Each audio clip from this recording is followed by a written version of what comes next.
बचपन से रिया संगीत सुनती थी। पियानो की टन-टन, गिटार की लय, कबूतरों की चहचहाहट, सब उसे गीत की तरह लगते थे। लेकिन बचपन में उसकी सबसे अच्छी दोस्त नेहा हमेशा उसके साथ होती थी। गाना गुनगुनाती, गीत की धुन बनाती। फिर एक दिन नेहा चली गई। दुर्घटना में अचानक, बिना आगाह के रिया का दिल टूट गया। वह कुछ बोल नहीं पाई। संगीत उसकी दुनिया से दूर हो गया।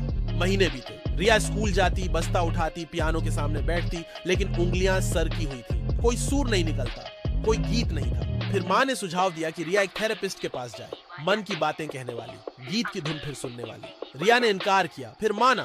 थेरेपिस्ट का नाम था मिस्टर आरव। उनका कमरा शांत था। हल्की रोशनी, सुगंधित मोमबत्तियां, दीवारों पर रंग बिरंगी तितलियों की तस्वीरें और एक छोटा वायलिन धूल भरी सी एक कोने में पड़ी। रिया ने शुरू किया। नेहा की हंसी, उनकी मीठी कहानियां और अचानक सन्नाटा। उसने बताया कि कैसे वह रोती थी, पर किसी को नहीं दिखाया। मिस्टर आरव ने कहा, क्या तुम कभी नेहा के लिए कोई गीत बनाना चाहोगी? रिया ने सिर हिलाया। डर था कि आवाज टूट जाएगी, सुर उड़ जाएंगे। तब तो छोटे छोटे सुरों से शुरू करो। एक नोट, फिर दो, फिर तीन। रिया ने पियानो की एक कोमल कुंजी दबाई। ए नोट, शीघ्र ही बी नोट। सुर रुके नहीं। थेरेपी के रोज एक खेल शुरू हुआ, एक सुरीला जंगल का खेल। रिया और मिस्टर आरव कल्पना करते कि वे जंगल में हैं, जहां हर पेड़, पत्ती, फूल गीत बोलते हैं। नेहा एक तितली बनकर उड़ती है, उनका गीत लाती है। एक दिन रिया ने देखा कि वह जंगल की एक झड़ती बूंद देख रही है। पानी की बूंदों में उसका परछाई तिरती है और उसमें वह नेहा की हंसी झलकती है। रिया ने पूछा, ये गीत है क्या? मिस्टर आरव मुस्कुराए, हाँ, ये तुम्हारी यादों की बूंद है, गूंज रही है अंधेरे के पार। एक और सत्र में रिया ने लिखा नेहा के बारे में कविता। उसकी आंखों से भरे आंसू और सुखी स्मृतियां दोनों इकट्ठा हुई।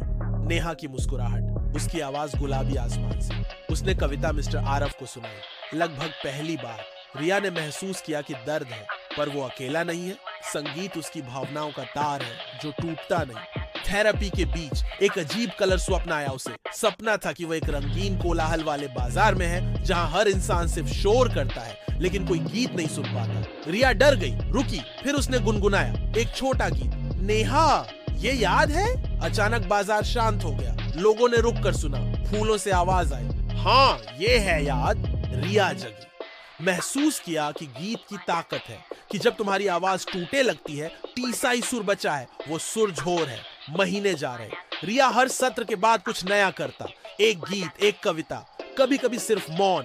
मौन में भी बदलाव था। मौन में उसने तो सीखा कि रुक जाना भी जरूरी है, सुनना जरूरी है। एक दिन मिस्टर आरव ने कहा कि एक छोटी प्रस्तुति होगी, स्कूल की प्रकट धरती मेला, जहां बच्चे अपनी कला दिखाएंगे, गीत, कविता, चित्र। रिया डर रही थी कि वह कैसे खड़ी होगी, कैसे गाएगी, लेकिन उसने तैयार होने को मन बनाया। मेला का दिन आया। रंगीन घुड़ियाओं, गुब्बारे, बच्चों की आवाजें, हंसी और खुशबू। रिया की बारी आई। हाथ कांप रहे थे, मगर उसने सांस ली। पियानो सदा की तरह पीछे था, उसने सुर मिलाया। नेहा की याद। गीत शुरू हुआ। आंखों में छानी थी, आवाज में टूटने उठने की गूंज थी। लोग खड़े हो गए। कुछ आंसू पास बैठे लोगों की आंखों में थे। जब गीत खत्म हुआ, एक लड़की ने कहा, तुमने वो महसूस किया जो हम सब महसूस करते हैं। दूसरी ने कहा, तुम्हारी आवाज ने दिलों को छू लिया।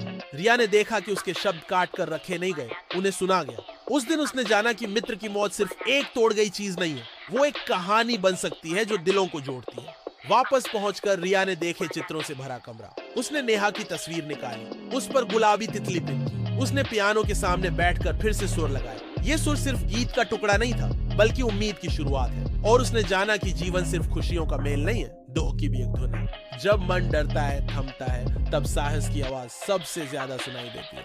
रिया ने मुस्कुराते हुए कहा, धन्यवाद मिस्टर आरव। और उसने लिखा नेहा के लिए एक कविता, एक गीत, एक हृदय की आवाज जिसे उसने कभी दबाया था, आज बजने लगा है।